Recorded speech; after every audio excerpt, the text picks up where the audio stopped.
Welcome. Today we're going to learn about one of the most important moments in world history, an event that changed the world forever and showed that even the strongest empire on earth could be defeated. This is the story of the Battle of Yorktown, which happened in the fall of 1781. About 2,000 American Revolutionary soldiers and their French friends surrounded and beat the powerful British Army. This battle ended the American Revolutionary War and helped create a new country. To understand how big this battle was, we need to know what was happening before it. The year was 1781, and the war had been going on for 6 long years. The war started in 1775 when the first battles at Lexington and Concord began the fight for freedom in the 13 colonies. What started as complaints about taxes and not being able to help make laws had turned into a full war for independence. If you're enjoying this, please subscribe and leave a comment telling me what time you're watching this video. This really helps and encourages me to bring you more amazing stories like this. Now let's get back to our story. Great Britain, at that time, was the strongest country in the world. Its navy ruled the oceans. Its army had taken over huge areas around the world, and its empire went from India to the Caribbean, from North America to Africa. London controlled the best trade routes on the planet, and its economy was the strongest in Europe. To many people at the time, the idea that a group of colonists with not much equipment could challenge or even beat such a powerful country seemed just silly. British forces had professional soldiers who had been trained since they were young in how to fight. These men came from a military tradition that went back hundreds of years, with ways of fighting that had been improved through many European wars. Their famous red uniforms had become a symbol of order and military power.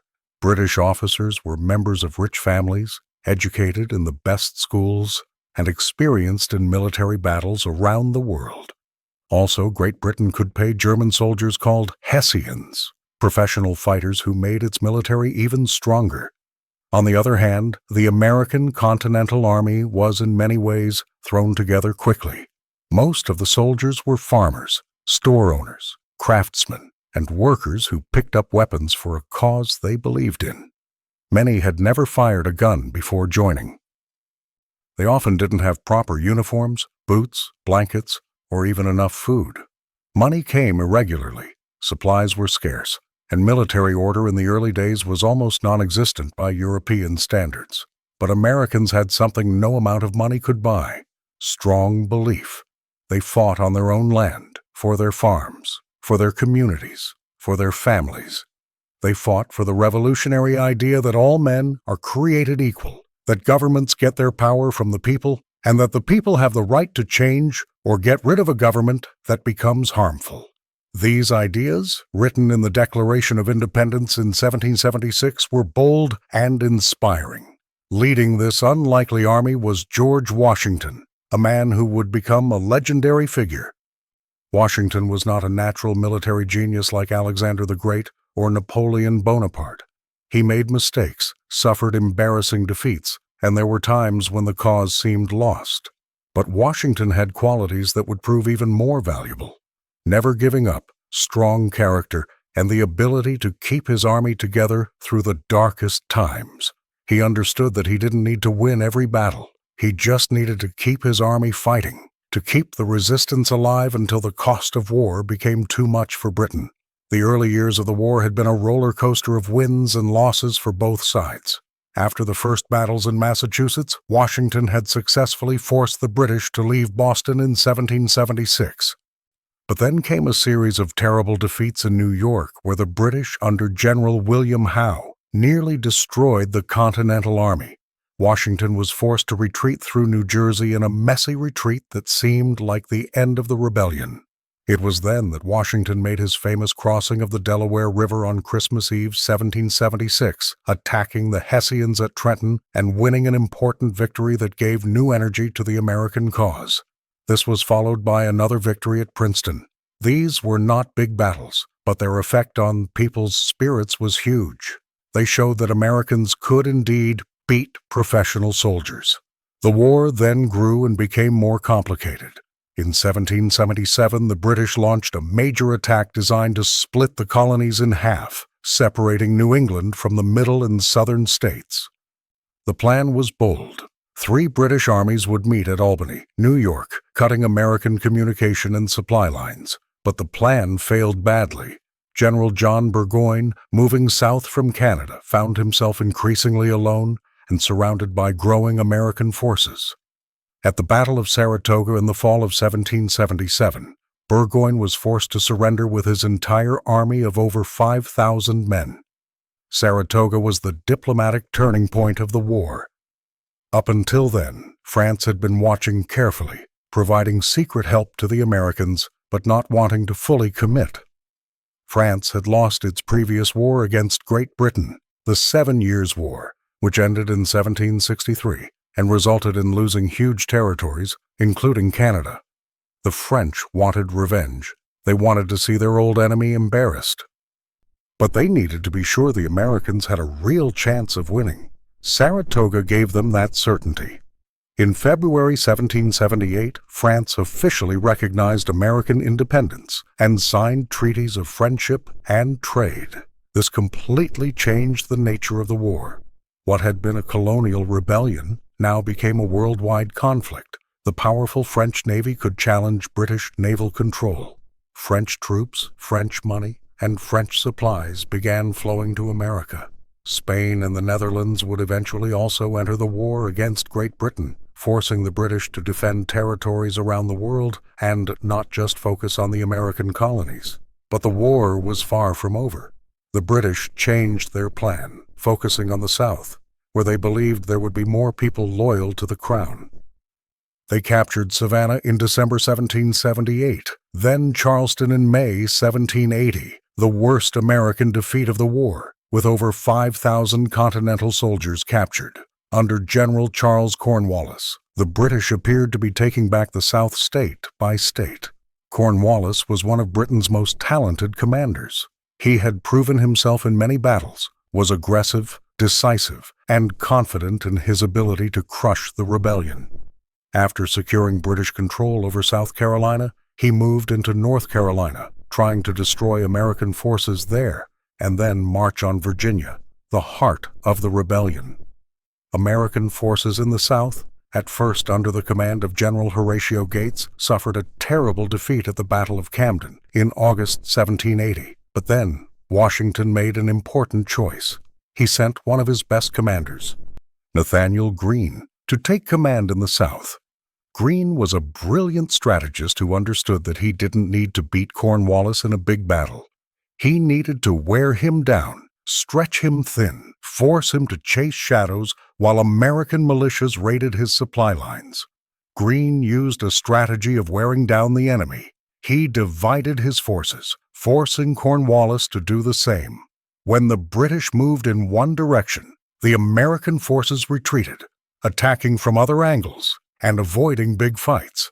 At the Battle of Guilford Courthouse in March 1781, although technically a British victory, Cornwallis suffered such heavy losses that he was forced to retreat. One British officer bitterly said that a few more victories like that, and they would be ruined.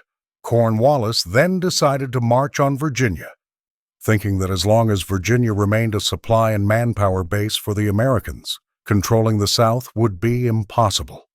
He arrived in Virginia in the spring of 1781, joining forces with other British units already in the area. For a time, he waged an aggressive campaign, his soldiers destroying the countryside, capturing supplies, and scattering smaller American forces. Washington, whose headquarters were in New York, watched these developments with growing concern. His own home state was being invaded, and there was little he could do right away. The main British forces still occupied New York, and Washington needed to keep a large army watching them. But his strategic mind was constantly searching for opportunities, for those moments when the enemy might be vulnerable. At this point, we need to introduce another important person in this story, the Comte de Rochambeau, the commander of the French forces in America. Rochambeau had arrived in July 1780 with about 5,000 professional French soldiers. These were first-rate troops, veterans of European campaigns, perfectly uniformed and equipped. Rochambeau was a career soldier with decades of experience, but he also had the wisdom and humility to respect Washington and work in genuine cooperation with him, rather than trying to dominate the alliance. During the summer of 1781, Washington and Rochambeau met repeatedly to discuss strategy. Washington favored an attack on New York, but the French were doubtful about the chances of success against the British fortifications there. Then came news that would change everything. Admiral François de Grasse was sailing from France with a large fleet and planned to reach the American coast by late summer. Importantly, de Grasse told them that he could only stay until the fall, before needing to return to the Caribbean. This was the opportunity Washington had been waiting for.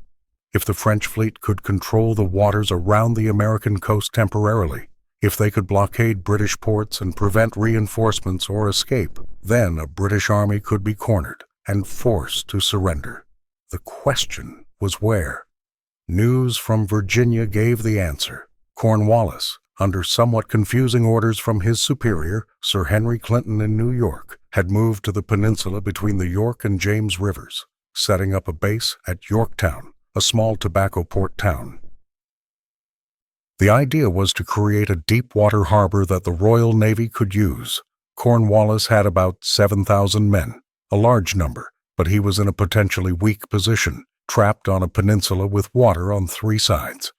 Washington saw the opportunity right away. If the American-French army could quickly march to Virginia, if de Grasse's fleet could blockade the Chesapeake Bay, then Cornwallis would be trapped. But this would require precise timing, exceptional speed, and a bit of luck. Any mistake, any delay, and the British would escape. The plan was bold and risky.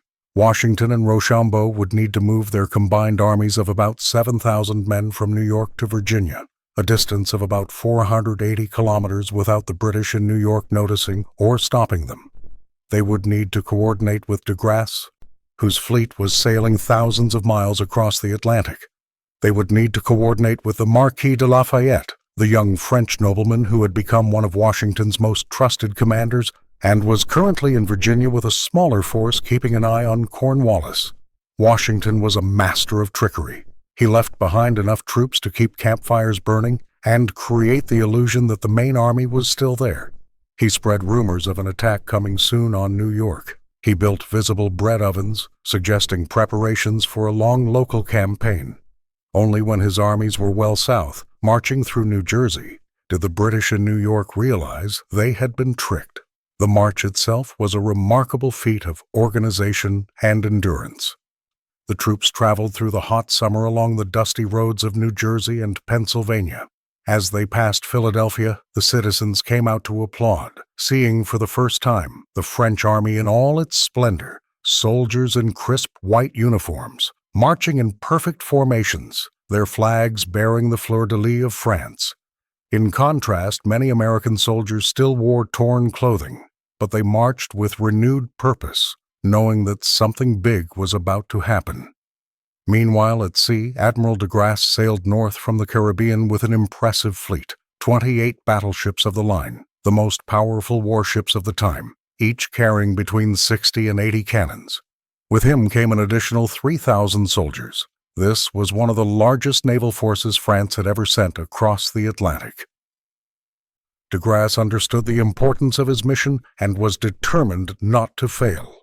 The British Royal Navy, of course, didn't stand still. A British fleet commanded by Admiral Thomas Graves sailed from New York Harbor to stop the French. What followed was one of the least known but most important naval battles in history, the Battle of the Chesapeake Bay, fought on September 5, 1781. De Grasse, upon receiving news of the British approach, sailed out of the Chesapeake Bay to meet them in the open sea. The two fleets were roughly equal in size, with the British having 19 ships of the line to de Grasse's 24. Both sides formed their traditional battle lines and exchanged devastating cannon fire for several hours. Naval battles of this time were horribly violent. Cannonballs smashed through wooden hulls, creating storms of sharp splinters that wounded or killed dozens of men at a time. The noise was deafening, the smoke choking. burning ships lit up the ocean. Wounded sailors screamed for help, while survivors fought desperately to keep their ships afloat and firing. The battle ended without a clear winner, but strategically it was a decisive French victory. The British suffered more damage, and most importantly, they failed to break through the French line. After several days of maneuvering, Graves realized he could not force his way into the Chesapeake Bay. With his ships damaged and supplies low, he was forced to sail back to New York for repairs.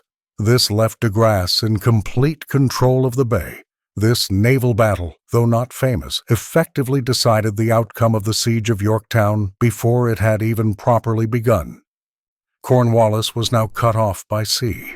He could not be reinforced, could not be supplied, and most importantly, could not be evacuated. The trap was sprung. Meanwhile, the American and French armies were coming together. Lafayette, with his smaller forces, had been skillfully keeping Cornwallis busy, advancing when the British retreated, retreating when they advanced, never allowing a big battle, but always keeping pressure. Lafayette was only 24, but he had already proven himself a smart commander and a devoted supporter of the American cause. Washington arrived at Williamsburg, just 15 miles from Yorktown, in mid-September. It was an emotional moment as he reunited with Lafayette and the American forces who had been keeping watch.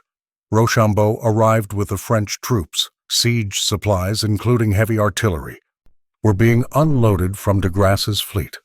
For the first time in the war, the Americans and their allies had overwhelming numbers, naval control, and enough artillery for a proper siege. The Allied army now totaled about 17,000 men, more than 2 to 1 over the British defenders. Among these were about 8,000 French, about 8,000 American Continentals, and 3,000 Virginia militiamen. It was the largest force Washington had ever commanded, and certainly the best equipped. Yorktown itself was a modest town, sitting on a bluff overlooking the York River. The British had spent weeks fortifying it, building redoubts, digging trenches, and positioning artillery. Cornwallis was confident he could withstand a siege until relief arrived from New York. Sir Henry Clinton had promised to send a fleet with reinforcements. Cornwallis simply had to hold out. Across the river at Gloucester Point, a smaller British force served as an outpost. Allied forces would need to deal with both positions. The siege really began on September 28, 1781, when Allied forces moved from Williamsburg and completely surrounded Yorktown by land. The first actions involved skirmishing as the Allies established their positions and pushed the advanced British guards back to the main fortifications. Cornwallis quickly realized his situation was desperate. He sent urgent messages to Clinton, begging for quick relief. But the messengers had to cross enemy lines, navigate waters controlled by the French fleet, and even if they arrived, launching a relief expedition would take weeks of preparation. The first parallel trench line was started on the night of October 6th. This was the classic method of siege warfare, digging long trenches parallel to enemy fortifications, gradually moving closer while setting up artillery positions. It was hard and dangerous work. Thousands of men dug through the night, working under occasional British cannon fire, moving tons of earth to create protective barriers. On October 9th, the Allied artillery was positioned and began its bombardment. The noise must have been incredible. Dozens of cannons and mortars firing at the same time, the whistling of cannonballs and mortar shells flying through the air, the explosions as they hit their targets. The French artillery was particularly effective, manned by professional gunners who had perfected their skill through years of practice. Washington personally lit the first American cannon, a symbolic act showing his personal involvement in the siege. The cannonball flew through the air and struck a table where British officers were eating dinner, instantly killing one of them. It was a bad sign for the defenders. The bombardment continued day and night. Mortar shells loaded with gunpowder flew high into the sky before falling on British positions and exploding, sending deadly iron fragments everywhere. Solid cannonballs smashed through fortifications and buildings. Heated shells set wooden structures on fire. Yorktown was slowly being destroyed. Inside the city, conditions got worse rapidly. British and Hessian soldiers had good shelter, but loyal civilians who remained were suffering terribly. Buildings were being destroyed, fires raged, and there was constant danger of death or injury. Hospitals were overwhelmed with casualties. Supplies began to run low, but British discipline held strong, and Cornwallis continued to wait for relief. The problem for the British was that two of their main fortifications, known as Redoubt 9 and Redoubt 10, were beyond their main lines, closer to the Allied positions. As long as the British held these redoubts, they could fire into the side of any Allied force trying to advance. But they were also vulnerable, potentially able to be captured. Washington decided these redoubts needed to be taken. Plans were made for a coordinated night attack. French troops would attack Redoubt 9, American forces Redoubt 10. It would be dangerous, fighting in the dark against dug-in defenders, but necessary to tighten the siege. On the night of October 14th, the attack columns formed in silence. Redoubt 10 would be attacked by 400 American light infantry soldiers commanded by Lieutenant Colonel Alexander Hamilton, Washington's former aide-de-camp, who had begged for a field command to prove himself in combat. At his side was Lieutenant Colonel John Lawrence, another young officer eager for glory. These were some of the finest American troops, chosen for their courage and discipline. Redoubt 9 would be attacked by 400 French grenadiers under the command of Count Wilhelm of Deux Ponts. The French grenadiers were elite troops, chosen for their height, strength, and bravery, given the most dangerous missions. The signal was given and both columns advanced at the same time. The plan was to hit both redoubts simultaneously, dividing the attention of the British defenders and preventing reinforcements from being sent to either position. The Americans reached Redoubt 10 first. Sappers raced ahead, cutting through the wooden obstacles and palisades that protected the redoubt. The British opened fire, their muskets flashing in the darkness, but the attack came too quickly. American soldiers jumped into the redoubt, shouting and firing, fighting the defenders hand-to-hand with bayonets and musket butts. The fighting was brutal, but brief. The British defenders, outnumbered about 4 to 1, fought bravely, but were overwhelmed by the wave of attackers. In just 10 minutes, Redoubt 10 was captured. American casualties were surprisingly light, 9 dead and about 30 wounded. The British suffered more, with about 20 killed and 40 captured. Hamilton, glorious in his success, sent a triumphant message to Washington. The redoubt is captured. It was the moment he had been waiting for. Proof of his bravery and leadership under fire. The French attack on Redoubt 9 was equally successful, though more costly. The redoubt was larger and more heavily defended. The fighting lasted longer, about half an hour of intense combat. The French grenadiers showed their legendary discipline, advancing under heavy fire, overcoming obstacles, and storming the fortifications. When it was over, the redoubt was in French hands, but at the cost of about 15 dead and 77 wounded. British and Hessian casualties were similarly heavy. The fall of these two redoubts was a disaster for Cornwallis. His defensive line had been broken. The Allied forces could now bring artillery even closer, increasing the intensity of their bombardment. Hopes of holding out until relief arrived were fading. Cornwallis tried a desperate counterattack on the morning of October 16th, sending a force to attack the Allied line and try to hammer nails into the cannons, making them temporarily unusable. The attack achieved some initial success, driving nails into several cannons, but was quickly pushed back. The Allies simply had too many men, and the guns were repaired and resumed fire within hours. That night, Cornwallis attempted one last desperate move, evacuating his troops across the York River under cover of darkness. If he could move his army to Gloucester Point, perhaps he could break through the smaller besieging forces there and march north, eventually reaching New York. It was a desperate plan, but anything was better than surrender. The first wave of British troops began crossing the river in boats, but then nature stepped in. A sudden violent storm swept across the river, making the waters too dangerous for open boats. The evacuation operation had to be stopped. The men who had already crossed had to be brought back when the storm calmed in the morning. It was as if even the weather had turned against the British. On the morning of October 17th, Cornwallis faced reality. His fortifications were in ruins. His casualties were mounting. His ammunition was running low. There was no relief in sight, and the situation was only getting worse each day. He called a meeting with his officers. The discussion was serious. Some argued for continuing to fight, but most recognized that further resistance would be pointless and would only result in more unnecessary deaths. Around 10 o'clock in the morning, a British drummer appeared at a fortification and began beating a halt, the traditional signal for a truce. The bombardment gradually stopped as both sides realized what was happening. Then a British officer appeared carrying a white flag. He was blindfolded and led through the lines to Washington. He carried a letter from Cornwallis proposing a 24-hour stop of fighting to discuss terms. Washington, always meticulous, replied that he would only discuss terms of surrender, not a long truce.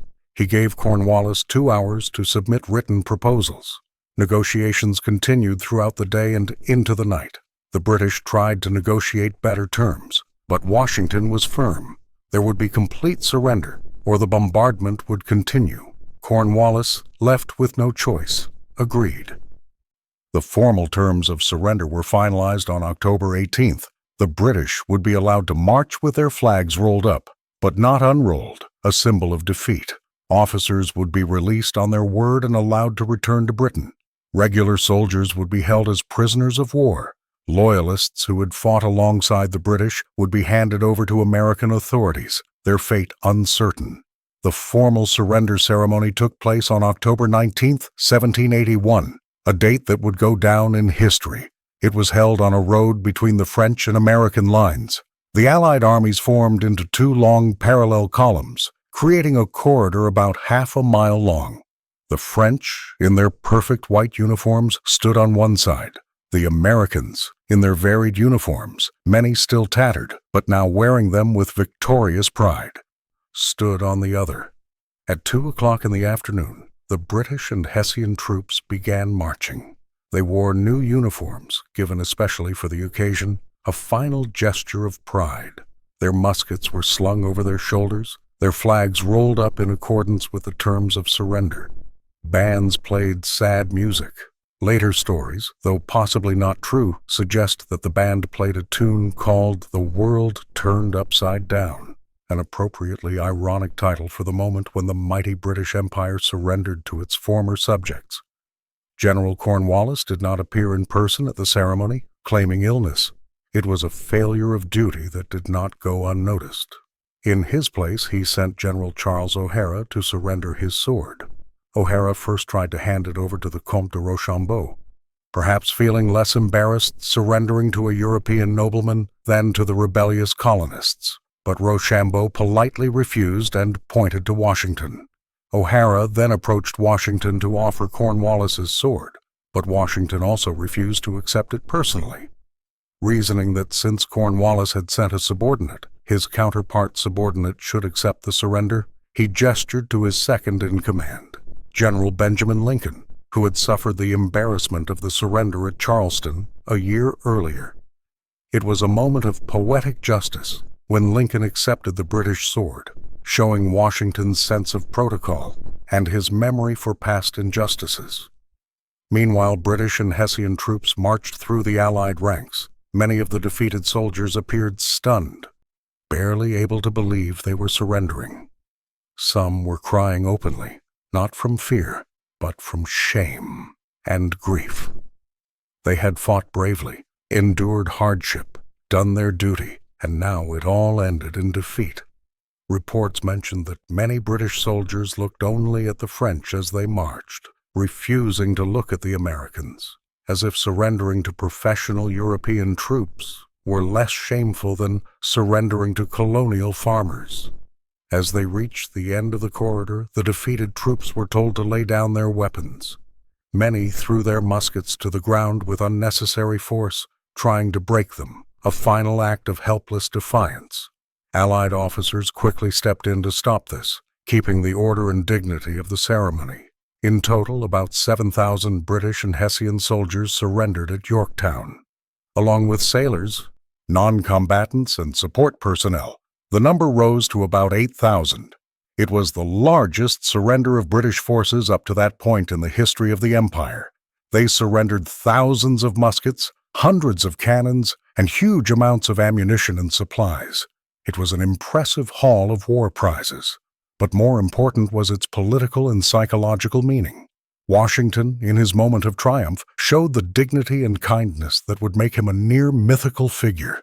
He ordered his soldiers to treat the prisoners with respect. There was to be no mockery, no abuse. These had been worthy enemies, and victory was to be accepted with grace and humanity. It was a demonstration of the character that would lead many years later to call him the American Cincinnatus, the military leader who sought not personal power, but the good of his nation. The French also behaved with perfect courtesy. For them, this was a victory over their ancient enemy, but it was conducted with the civility expected of 18th-century warfare between European nations. The Comte de Rochambeau treated the captured British officers with gentleman-to-gentleman respect, understanding that the fortunes of war could easily have been reversed.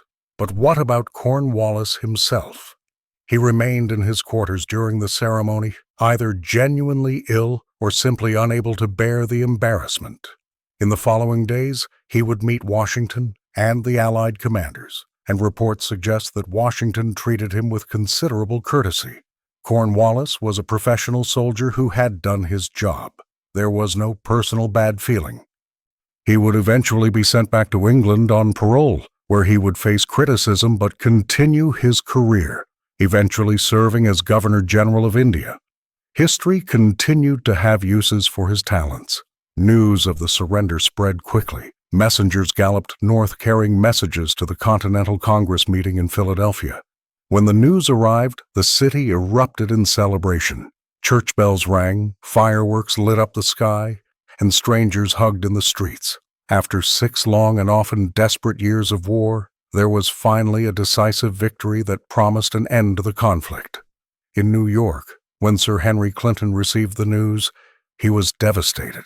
The relief expedition he had finally put together had only set out on October 19th, the very day of the surrender, and would take days to reach the Chesapeake Bay, only to discover they were too late.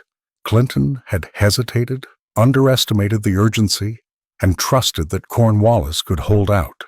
His delay cost Britain an army. In England, when the news crossed the Atlantic and reached London in November, the impact was huge. Prime Minister Lord North, upon hearing the news, reportedly exclaimed, "Oh God, it's all over." He paced back and forth, repeating the phrase over and over, immediately understanding that this defeat made continuing the war impossible. The British Parliament was in turmoil. The cost of the war had been huge, both in money and in lives. Britain was fighting not only in America but also against France, Spain, and the Netherlands around the world. The Royal Navy was stretched thin, protecting global possessions. The treasury was being drained. And now, after losing an entire army at Yorktown, the prospect of truly defeating the American rebellion seemed impossible. Over the following months, political support for the war disappeared. In February 1782, the House of Commons voted to end offensive operations in America. In March, Lord North resigned. A new, more peace-loving government took power. Peace negotiations began in Paris, and though they would take months to finish, the outcome was inevitable. Great Britain would recognize American independence. But let's return to Yorktown for a moment to think about what really happened there. This wasn't just a battle. It was the result of a complex strategy that required coordination between Allied forces, timing between armies marching by land and fleets sailing by sea, tactical trickery, individual courage, and never giving up through years of hardship. Think about the elements that had to come together for this victory to happen. Washington had to recognize the opportunity when it came and have the courage to risk everything in a single bold move. Rochambeau had to set aside his national pride, and work in genuine partnership with Washington, accepting the Americans' decisions even when he could have claimed command based on his seniority and experience. De Grasse had to sail his fleet across the Atlantic, arrive at the right moment, and then win the crucial naval battle that cut off Cornwallis. Lafayette had to keep Cornwallis engaged without letting him escape or being destroyed himself. The common soldiers, both American and French, had to march hundreds of miles, dig trenches under enemy fire, and then launch night attacks against defended fortifications. Any failure in any of these elements and Yorktown could have ended very differently. If de Grasse had arrived late, or if the British fleet had won the naval battle, Cornwallis could have been reinforced or evacuated. If Washington had hesitated or Clinton had realized the trick sooner, the American army could have been intercepted. If Cornwallis had chosen a different, less vulnerable position, the siege might have been impossible. History often depends on such coincidences, and yet to say it was just luck would be to take credit away from the men who made it happen. Washington had spent 6 years learning his craft, suffering defeats, adapting, and never giving up. He had transformed a ragtag band of militiamen into an army that could stand up to professional troops. He had kept the cause alive through terrible winters, embarrassing retreats, and near mutinies.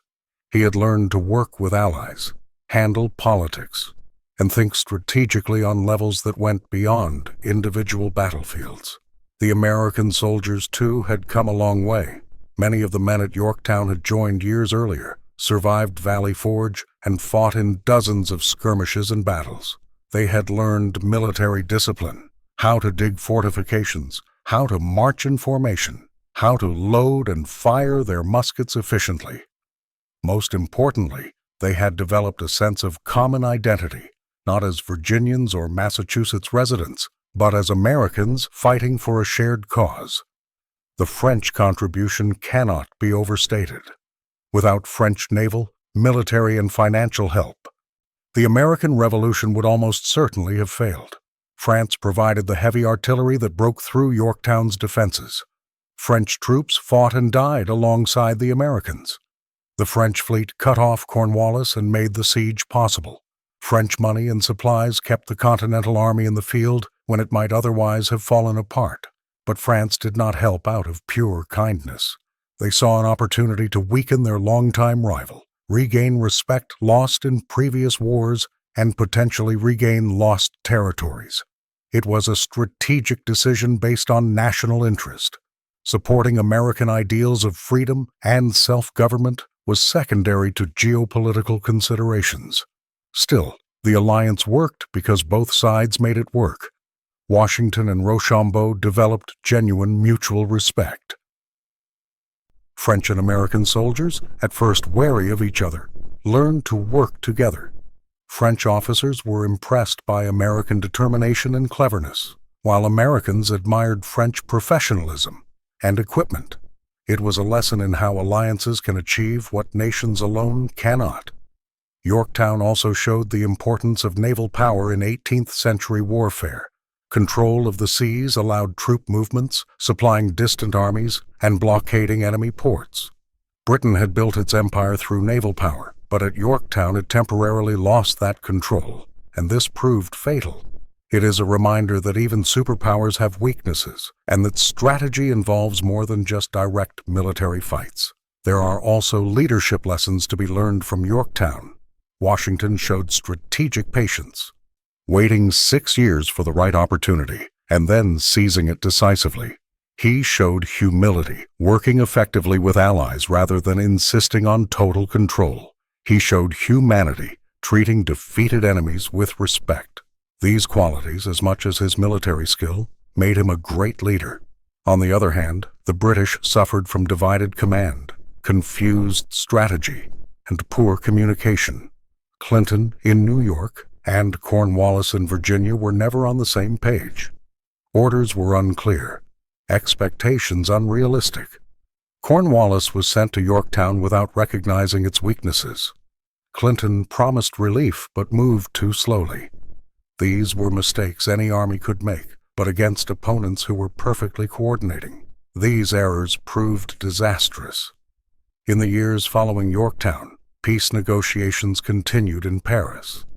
Benjamin Franklin, John Adams, and John Jay represented the United States, skillfully navigating between European powers with conflicting interests. The Treaty of Paris was finally signed in September 1783, more than 2 years after Yorktown. Great Britain formally recognized American independence and gave up territory extending to the Mississippi River. It was a remarkably favorable peace for the new nation, but the recognition of independence was only the beginning. The United States now faced the huge challenge of truly building a functioning nation. The Articles of Confederation under which the war had been fought had proven inadequate to govern a nation at peace. It would be another 6 years until the ratification of the Constitution in 1788 before the United States had a stable and effective government. Washington, of course, would be called upon again to serve, this time as the first president under the new Constitution. He would serve 2 terms, setting examples that would shape the presidency forever. And then, in an act that stunned the world, he voluntarily stepped down from power, returning to private life at Mount Vernon. In Europe, where rulers held onto power until death, this voluntary act of giving up power was considered almost unbelievable. King George III reportedly said that if Washington truly stepped down, he would be the greatest man in the world. Many other figures in our history also had remarkable careers. Alexander Hamilton became the first Secretary of the Treasury and architect of the American financial system before dying in a duel with Aaron Burr in 1804. Lafayette returned to France, played a big role in the early stages of the French Revolution, survived the Terror, and remained a living symbol of French-American friendship until his death in 1834. Rochambeau returned to France showered with honors, survived the French Revolution despite his aristocratic origins, and died in 1807. Even Cornwallis, despite Yorktown, continued his career, serving with distinction in India and Ireland. The broader impact of Yorktown and the American Revolution echoed around the world. The idea that a people could rebel against a tyrannical government and establish a new one based on principles of liberty and equality was deeply radical. It inspired revolutionaries in France, Latin America, and eventually around the globe. The Declaration of Independence, with its statement that all men are created equal and have unalienable rights, became a founding text of modern democracy. Of course, the early United States failed to fully live up to these ideals. Slavery continued for another 8 decades after Yorktown, a horrible contradiction of the nation's founding principles. Native populations were pushed out and their lands taken as the new nation expanded westward. Women were denied basic political rights for over a century. The path toward a more perfect union would be long and painful, marked by civil war, civil rights struggles, and ongoing debates over the meaning of liberty and equality. But the principles stated by the Founding Fathers, however imperfect their initial implementation, provided a framework for progress. Future generations would appeal to these same principles as they fought for expanded rights and greater inclusion. In a sense, the revolution begun in 1776 and militarily secured at Yorktown in 1781 is an ongoing project, never fully completed. Yorktown also marked a shift in the global balance of power. Although Britain remained a great power, it had suffered a big blow to its reputation and lost a valuable possession in its American colonies. The cost of the war left Britain deeply in debt. In the following years, the British focused on expanding their empire elsewhere, particularly in India, but the loss of America remained a wound. For France, the victory was sweet but short-lived. The cost of supporting the American Revolution worsened its own financial problems, contributing to the money crisis that would help spark the French Revolution just a few years later. French soldiers returning from America had been exposed to ideas about freedom and rights that helped fuel the desire for change at home. In a real sense, Yorktown contributed to the eventual downfall of the French monarchy that had made victory possible. The Revolution also showed that wars of national liberation could succeed against powerful empires. This was an example that independence movements around the world would study and try to copy in the following centuries. From Latin America to Africa and Asia, colonized peoples drew inspiration from the American example, though their own struggles often took very different forms. It's worth noting that the American Revolution was unique in many ways. It took place in a relatively wealthy society with high literacy rates and a long tradition of local self-government. The Revolutionaries were not desperately poor peasants, but included many substantial landowners, merchants, and professionals. They had educated leaders familiar with political philosophy. They had a powerful European ally willing to provide crucial help. All of these advantages made their success more likely than it might have been otherwise. Still, the outcome was never predetermined. There were many moments when the revolution could have failed. If Washington had been captured or killed on any of the countless occasions he was in danger, if the army had fallen apart during the terrible winter at Valley Forge, if France had not helped, if any number of battles had turned out differently. History is full of such turning points, and Yorktown was certainly one of them. Think of the individuals who were there that October day when British troops laid down their arms. Soldiers who had marched hundreds of miles, slept in cold tents, eaten poor rations, and endured disease and injury. Officers who had risked their personal fortunes and their lives for the cause. Allies from another continent who came to fight for principles they believed in.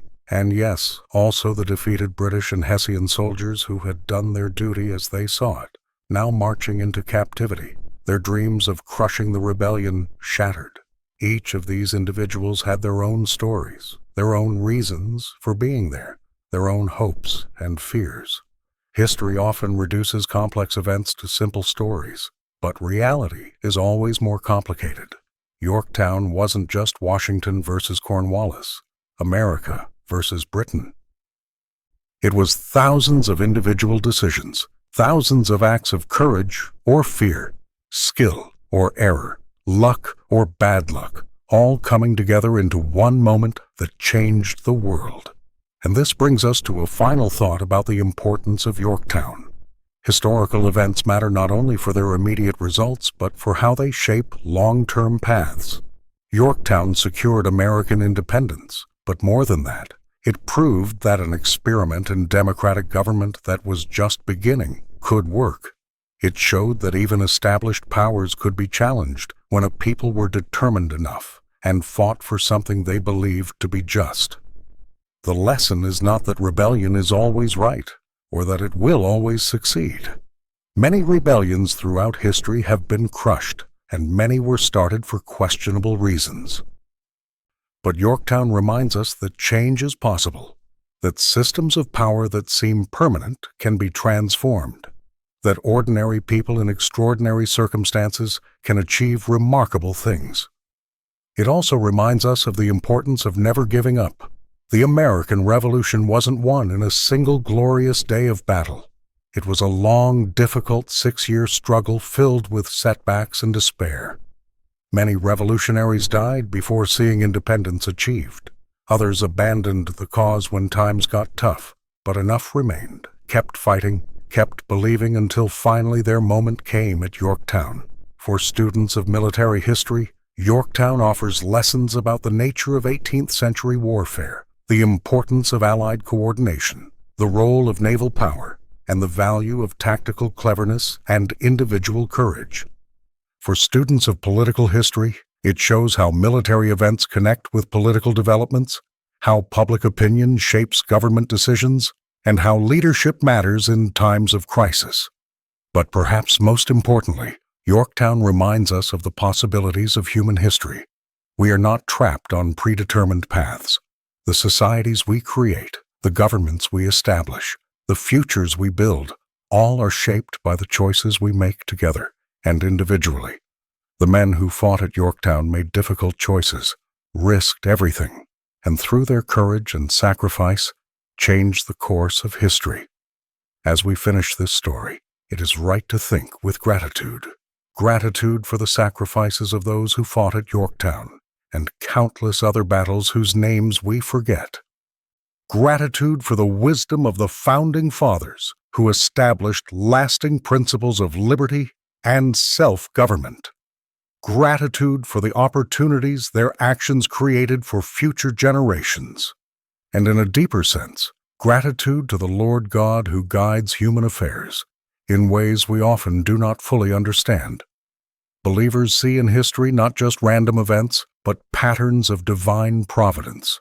Whether it's the storm that prevented Cornwallis's escape, the winds that brought de Grasse's fleet at just the right time, or the inner strength that allowed Washington to keep going through years of hardship, many have seen the divine hand at work through human events. We finish, therefore, with reverence and humility, recognizing that human achievements, however impressive, happen within a larger framework of meaning. Yorktown was won by human hands, but the consequences of that victory went far beyond what any participant could have imagined. In the words of ancient wisdom, the steps of man are directed by the Lord. May we learn from the lessons of Yorktown the importance of never giving up in the face of hardship, the value of cooperation and alliance, the possibility of overcoming impossible odds, and the power of ideas to change the world. And may we always remember with gratitude those who came before us, whose sacrifice and courage made possible the freedoms we enjoy today. May their memories be a blessing, and their courage an inspiration to all generations to come. Thanks be to the Lord God for His care, for His guidance, and for His blessings upon all who seek justice and freedom.